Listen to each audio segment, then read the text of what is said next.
네, 여러분 안녕하세요. 뉴스입니다. 어제 국회 운영위원회에서 대통령 비서실의 총무비서관 윤재순이 검찰 재직 당시 자신을 둘러싼 성비 의혹에 대해서 사과 같지 않은 사과를 했습니다. 윤재순은 이렇게 말했습니다. 국민들에게 상처가 되고 불쾌감을 느꼈다면 당연히 사과를 드려야 맞다고 생각을 한다. 그러면서 자신이 성비에 연루돼 징계 처분 받은 부분에 대해서 해명 같지도 않은 해명을 장황하게 늘여놨습니다. 그에게 해명할 수 있는 시간을 벌어준 것은 역시나 국임당 소속 의원이었습니다.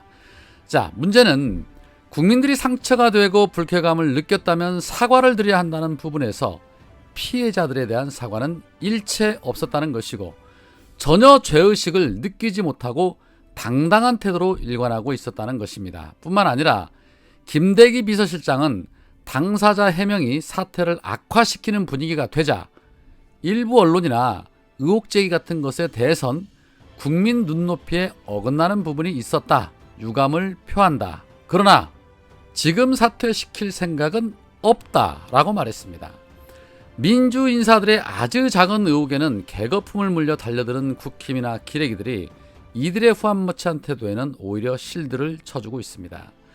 왜 윤석열과 저들은 윤재순을 저토록 감싸고 도는 것일까요? 대체 윤재순이 누구이길래 윤석열에게 비난의 화살이 쏟아지는데도 끝까지 고집하는 것일까요?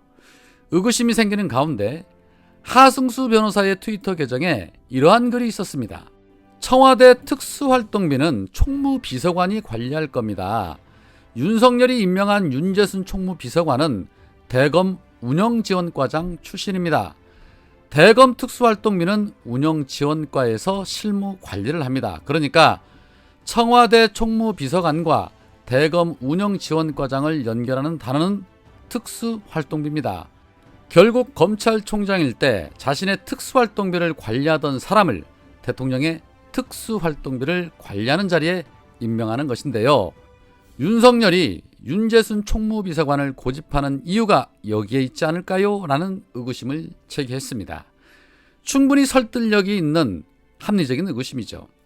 윤석열이 검찰총장으로 있으면서 147억이라는 엄청난 돈을 썼습니다. 그런데 국민의 세금을 영수증 하나 없이 썼는데 국민은 그 돈을 어디에 사용했는지 전혀 알 길이 없습니다. 쉽게 말해 눈먼 돈을 관리했던 자가 또다시 대통령실의 특수활동비를 관리해야 하기 때문에 윤석열의 자금책을 맡아야 하기 때문에 윤석열과 그 일당들은 윤재순의 성비 문제에도 불구하고 국민들의 비판은 아랑곳하지 않고 윤재순을 고집하는 것입니다. 다 이유가 있는 것이죠.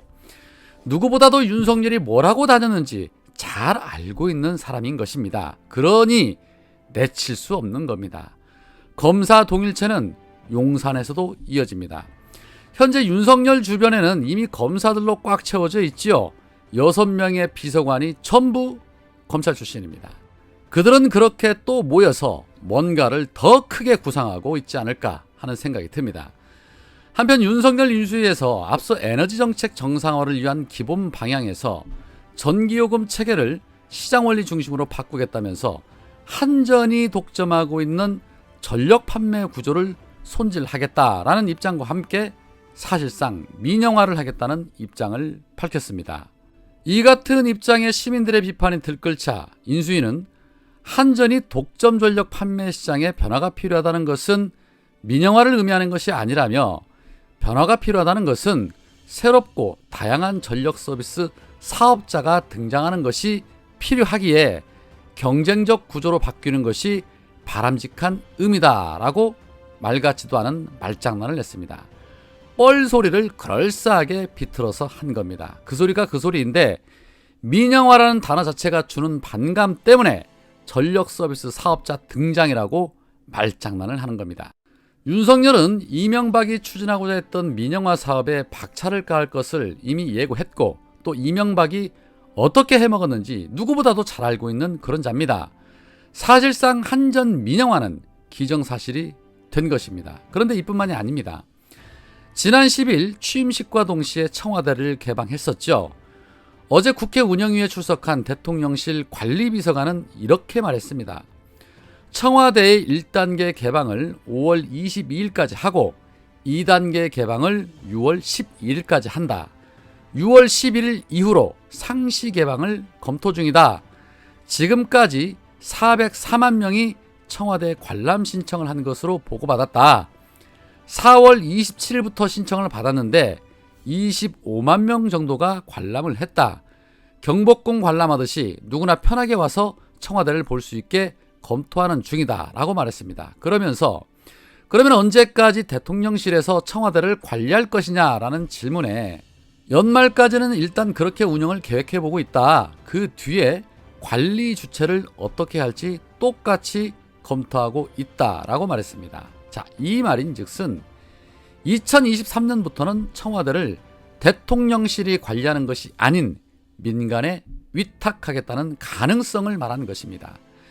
현재 청와대 관람 무료입니다. 그런데 민간에 위탁한다는 소리는 입장료를 받겠다라는 소리입니다.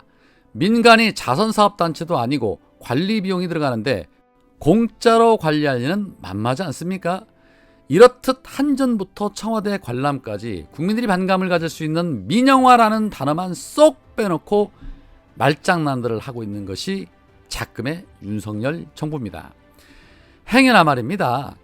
페이퍼 컴퍼니 같은 회사 설립을 해서 누구의 장모가 관리하게 되는 것은 아닐런지 모르겠습니다. 땅 짚고 헤엄치게 하는 그러한 사업 아닙니까? 자, 한편 어제 질병관리청장으로 대한민국 방역에 온몸을 던져가며 헌신했던 정은경 청장이 질병관리청을 떠났습니다. 정은경 청장은 K방역의 상징 국민영웅평가에 대해서 너무 과발하다. 공직자로서 코일9 위기 극복에 기여할 수 있어서 감사했다라는 말을 남기고 물러났습니다. 지난 4년 10개월간의 재임 기간을 함께한 직원들에게 각별한 사의를 표했고 또 이 과정에서 정경 청장과 여러 직원들이 눈물을 흘렸다고 합니다. 그 느낌 알 것 같습니다. 그동안 서로 협력하며 밤샘 근무하며 얼마나 같이 힘들었겠습니까? 그러기에 동지애가 더 단단했을 것이고 더 뜨거웠을 것입니다. 정경 청장은 질병청을 떠나기 전에 건물 밖에서 직원들과 기념 촬영을 하는 과정에도 마스크 벗고 찍자는 요청에 정 청장은 그래도 끝까지 쓰는 것으로 하자라며 완곡히 거절하고 마스크를 쓴 채 사진 촬영을 진행했다고 합니다. 진정한 프로십니다. 진정한 영웅입니다.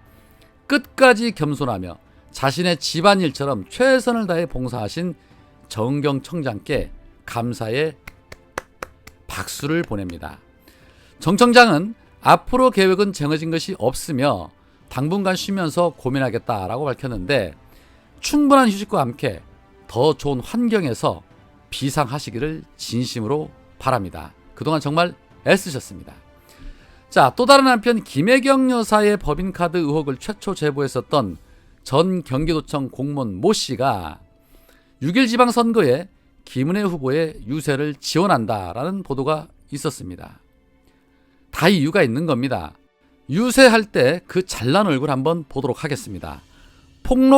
폭로로 보이지 않는 이유가 다 있습니다.